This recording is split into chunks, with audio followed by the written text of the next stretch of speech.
wala hindi nasagot. Pati rin yung DILG. Oh. At yung si Ombudsman at si Police General Jose Milencio Nartates Jr. Ano po, para makausap din sana natin. Pero Dead Macology, ang alam ko nag-emergency meeting eh. Oh, Oo. okay. Jerry Diaz, magandang umaga sa iyo. Nasa Zoom na natin. Pwede may babasahin ka? Si happy birthday daw sa DZMM mula kay Billy Amistad. Thank you. Thank you po. 40 years old na po kami. Medyo tumatanda na yung DCMM. Yan ka na Pero naman. hindi pa yan katandaan kagaya ng ibang angkor Ayan ng nga. DCMM. Oo, yung 40 medyo may freshness pa yan. Hindi Sabi kagaya ko, ng iba dyan na sisentahin na. yan ba ang sinasabi mo si Chang Ami? Chang Ami, love you. Good morning po. Good Magandang morning. umaga po. Si Assistant Ombudsman Jose Dominic Clavano IV. Yan. Yan. Maala sa Zoom na po natin. Magandang umaga po sa inyo, Assistant Ombudsman. Good morning, sir. Good morning po, Alvin. Magandang umaga po, Ma'am Doris. Opo. Opo. Maraming development sa Ombudsman pa. Lalo pa nga't nag-press con kahapon si Ombudsman Jesus Crispin Remulla. Ano po? Unahin na po natin yung sabi niya ay sasampahan ng kasong plunder. Itong si Senador Rodan Marcoleta, pati na rin yung si dating Congressman Mike Defensor at iba pang donor. Ano po, once again, I know, Miko, na ipa-explain na namin sa iyo yan. Paulit-ulit na tayo Paano eh. naging Oo. plunder, ano po. Pero please refresh naman, kahit ako ngayon nalilimutan ko yung Correct. paliwanag eh. Oo. Paano nauwi sa plunder yon yung donation sa kanyang 75 million pesos, Miko? Opo, Sir Alvin, maraming salamat at gusto ko rin naman po na ulitin yung aking explanation. Dito po kasi sa RA 7080 or yung plunder law, may nakasulat na mga acts na that can form plunder. At isa po doon yung receiving directly or indirectly any commission, gift, share, percentage, or kickback. Itong mga to, naiintindihan ko po naman kasi yung iniisip ng tao na dapat public funds. Pero dito sa pangalawang na nakalista sa 7080, hindi naman ho siguro pwedeng maging gift ang public funds. So, ang talagang tinutukoy nung pangalawang act na nakalista dito ay talagang private funds. Pero hindi lang talaga kadalasang ginagamit itong pangalawang act. Pero pasok pa rin talaga siya doon sa definition ng plunder. Ngayon po, i-explain ko lang din po yung context ng nangyari. Si Senator Marcoleta ay isang dating congressman. And at that time, nag-file ho siya ng Certificate of Candidacy para tumakbo bilang senador. Nanalo ho siya, di ba? Pero as a general rule po kasi, ang mga public officials, kagaya ko po, ay hindi pwedeng tumanggap ng ganito kalaki na halaga, na 75 million. As a general rule. Ang exception lang po doon sa rule na yon ay kung tatakbo ka nga for another public office or if you're running for the same office again. So, doon lang tayo pwede humingi ng contribution galing sa pribadong sektor sa ganung halaga, 75 million. Ang threshold ho kasi ng plunder is 50 million pesos. So, hindi ho ba? So, yung 75 billion is well above that. Ngayon, hindi naman niya dineclare sa kaniyang SOSE. So, sa COMELEC, hindi niya dineclare. Ibig sabihin, hindi niya ginamit or hindi niya dineclare para sa campaign yung 75 million. Hindi din niya dineclare yung 75 million sa kaniyang SALN. At by his own admission sa kaniyang mga panayam sa ibang station, admittedly, nakakuha siya ng 75 million from 3 donors. And on the other side, yung mga donors ho na yun, yung ilan po, ay nag-admit din na nagbigay siya ng, I think, 25 million or something to that effect. Tama, 25. 25 million po, oo. So, ang definition ho kasi ng plunder ay yung amassing or accumulating or acquiring ill-gotten wealth through a combination or series of criminal acts. At yung criminal acts po na yun ay yung nabanggit ko po ay pwedeng receiving a gift from any person. So yun po yung talaga doon. Kung public officer ka, hindi ka talaga pwedeng tumanggap ng ganong kahalaga unless it is for the campaign. Pero hindi niya dineclare sa SOSE niya. So hindi niya ginamit doon. So balik tayo sa general rule na hindi ka talaga pwedeng tumanggap ng ganong kalaki na halaga. kahit kami po sa Office of the Ombudsman, kung nakatanggap kami ng ganyang kahalaga, Oo. talagang ano yun, either bribery or even plunder yun. Oo, And that actually, goes for any oo. public official. Okay, Miko, okay. yun ang dapat natin ipaliwanag. Kasi Correct, sa correct. isipan ng kababayan natin, nasanay tayo na pag sinabing plunder, yan ay pagnanakaw sa kaban ng bayan. Kaban ng bayan. So hindi rin pala, Oo. hindi palagi na may elemento na kaban ng bayan. Pwede din na private fund na nag-enrich sa iyo illegally. Opo. Pwede ho yun. That is part of the law. Nasa RA 7080 po yan. Pero kadalasan nga talaga, yung misappropriation, conversion, malversation, yun po yung ginagamit for plunder. Pero meron ding iba. No? Meron ding ito, yung receiving directly or indirectly any gift. At yun po yung nakita ng ating investigators sa kaso na ito. So, So- pwede na siyang pwede na siyang, sabi kasi ang bali-balita, kakasuhan. Wala Wala pang pang kaso. formal. So, yung ang pagka na-i-file na, kasunod na doon, Warrant. aarestuhin na siya. Opo. Well, ano po yan? That's really part of the process. Dumaan na po tayo sa preliminary investigation eh. So, nakapagsagot na po si Senator Marcoleta, pati na po yung mga donors niya. Nakapagsagot na po. At yun ang naging basihan sa resolution na lalabas na po. Kumbaga partner, depende na sa Sandigan Bayan kung may mag-i-issue man ng mandamiento di arresto, Miko, and correct me if I'm wrong, ay ang Sandigan Bayan, hindi Yes, sir. ombudsman, partner. Kumbaga sila ang magpo-prosecute, pero ang korte na mag-i-hear niyan, Sandigan Bayan. Tama, Miko? Tama po 'yun, Sir Alvin. Tama po 'yun. Sila po ang magbibigay sila po ang mag-i-issue ng warrant of arrest. So Okay. kung may plunder case si Senator Marcoleta, damay din ba sa plunder case ang nag-donate? Yan. Remember, may tatlo siyang donors partner, 25, 25, 25. Kaya ang total noon, 75 million. Miko? Correct? Yes, opo. Opo, yes sir. Kasama po 'yan. Ang jurisdiction ho kasi ng ombudsman is public officials mainly. Pero may exception ho doon na if private individuals acted in conspiracy with the public official, then masasakop na din po sa jurisdiction ng ombudsman. Okay, Opo, yung kay Marcoleta, non-bailable po ang plunder, hindi po ba? Yes, opo. Non-bailable po yung plunder. If the evidence is strong, Yun nga. palagi may kulatilya, partner. Oo. Non-bailable crimes, Yes. if the evidence is strong. Palagi ko ini-example sa'yo. Ako, pwede mo akong ng Correct. murder bukas. Kung wala may ebidensya, Oo. dapat makakapag-bail ako. Tama. Pero sa ngayon, Sir Miko Clavano, gusto ko nga yung bigkasin yung kanyang apelyido eh.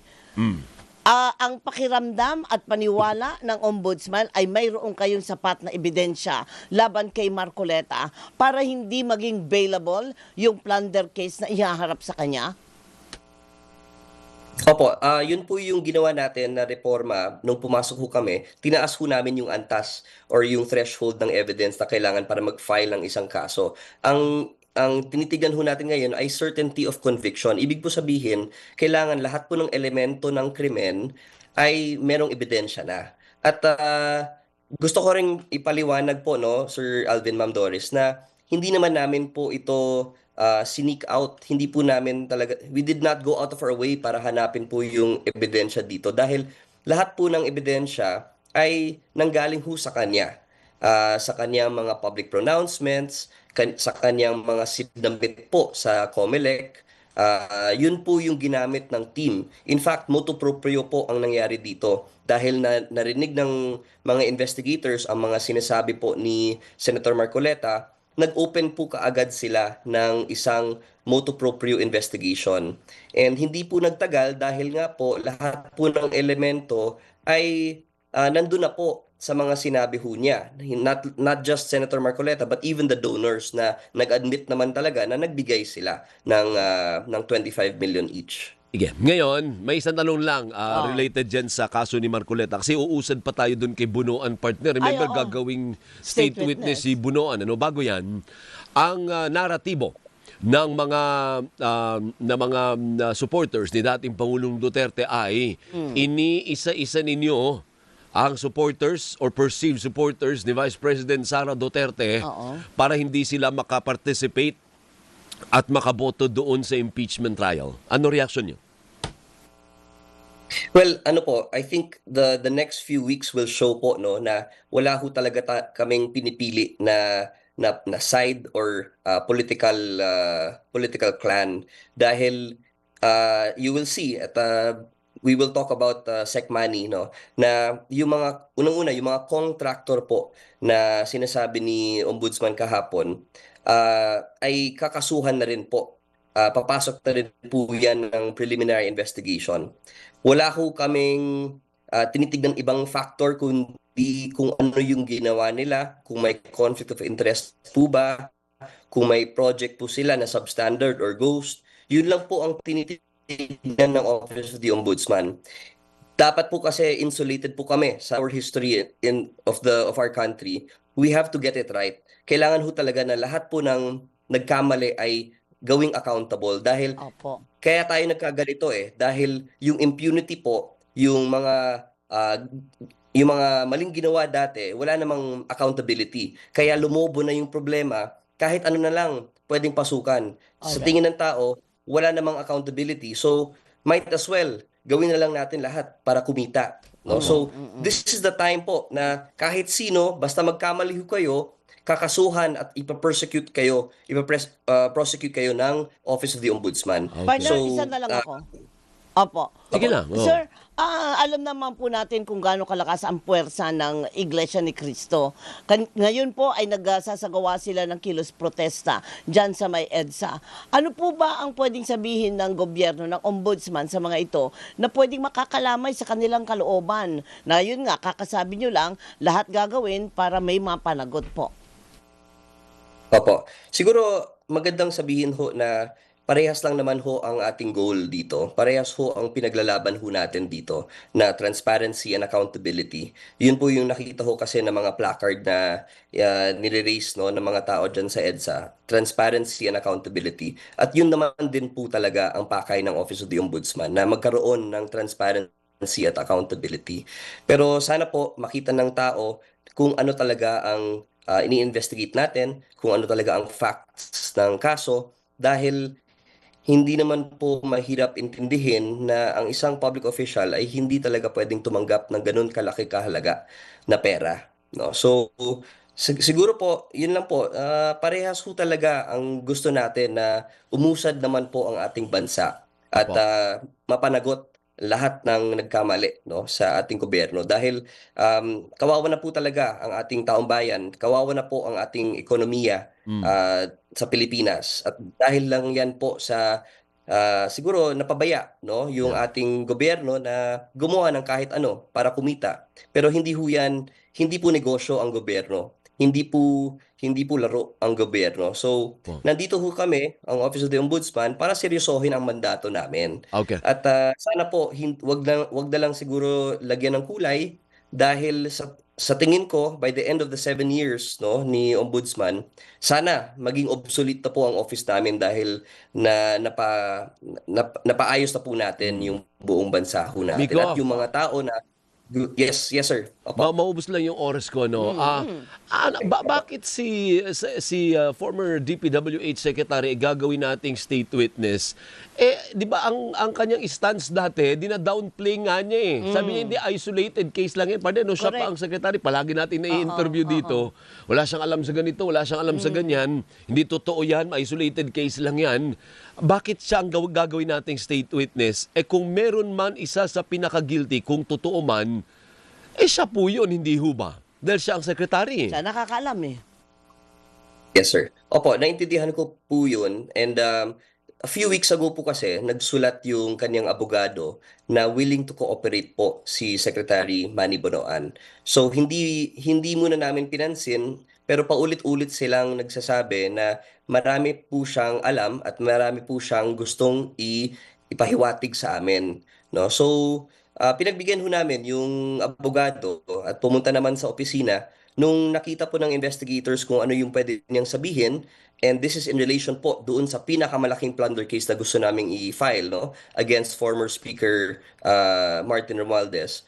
At mukhang valuable naman po lahat ng sinasabi. Isipin na lang po natin na ang corruption ho kasi ay isang malaking, kumbaga parang sindikato ho yan, hindi mo pwede siyang i-penetrate galing sa labas. Kailangan mo talaga ng tao sa loob. No? So, mahirap po siya na desisyon dahil syempre alam din namin na isa siya sa pinakamalaking fish, no? Isa siya sa pinakamalaking actors or players dito sa flood control dahil naging secretary nga ho siya. So But we have to marami siyang consider marami siyang both sides. ingunguso Dominic tuloy. Marami Miko. siyang ingunguso Miko. Marami siyang ingunguso dahil siya ay secretary, marami siyang alam kung sino mga politiko ang nagka-kickback. Opo. At saka yung pinakamalaking scheme, kumbaga yung systematic abuse na nangyari sa budgetary system, alam po niya dahil yung budget niya po yung kinalikot eh. Yung budget niya mismo at marami siyang kinagagalit. Kumbaga parang ayaw niya na kinalikot yung budget niya dahil maraming projects na dapat flagship ni Presidente at sa kanya din na kinalikot din.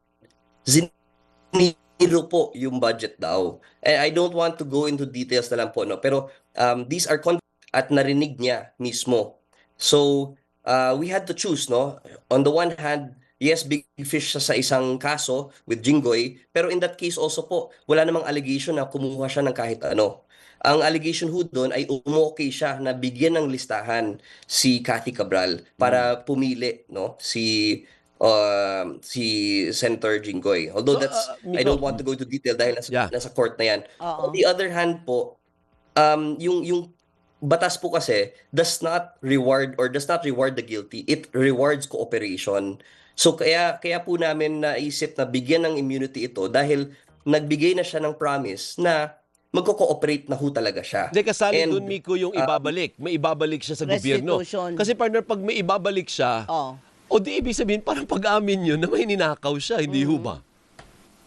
Yun ang pinapag-usapan ho natin dahil doon nga sa kaso kung saan siya yung kaso ni Jinggoy, wala kasing allegation ng pera. Ang allegation ho doon, kasama siya, kasabwat siya dahil umokey siya sa listahan na ibigay kay Cathy Cabral at the time, no? Yun lang po, pero walang allegation na kumuha siya. So, tama ho yun. We will definitely talk about restitution. Isa yan sa pinaka-focus ni Ombudsman na dapat kung gusto mong mag-cooperate, dapat mag-soli ka rin. At I think he's been consistent, very consistent in asking for that from all those na kasama dito sa flood control scandal. Sige, Alright. hanggang dyan muna Miko. Oo. Nag-OT na kami. Thank you. Maraming salamat, boss. Sa ulitin, mabuhay po Maraming kayo. salamat po. Thank you, Si sir. Assistant- Buhay po. Salamat po. Salamat. Assistant Ombudsman Jose Dominic Clavano IV, aka Miko. Partner, Miko. I'm so over time. It's 8:03. I know, right? Mukhang binigyan ako ni Fred ng salabat. Yan, Mukhang magaling. naka-recover yung boses ko kasi kailangan ko pang boses ko hanggang TV Patrol. Oh, bakit ka pa ngaw-ngaw ng ngaw-ngaw? Kasi ang leave for naman dyan eh. Pwede na ako magpahinga bukas, no? Andiyan ka naman eh. Kaya mo na akong saluhin. Pwede ka bang pumasok 6:00 bukas? Ikaw Hindi. muna. Hindi ko kaya yon. Ano ka ba ang mga matatanda kahit 3 oras lang pwede na? Asan ang yung sinasabi tulog? mong matanda? Ayan, Asaan? Aba, yung turo pa. Susunod na Tandem ng Bayan with the one and lonely Mutiarang Masa Doris Bigornia and Robert Antemano Mano. Ako po si Alvin Olchico. Magbabalik bukas dito lamang sa Gising Pilipinas Energy on a Tuesday. Kahit malat. Good morning! Good morning!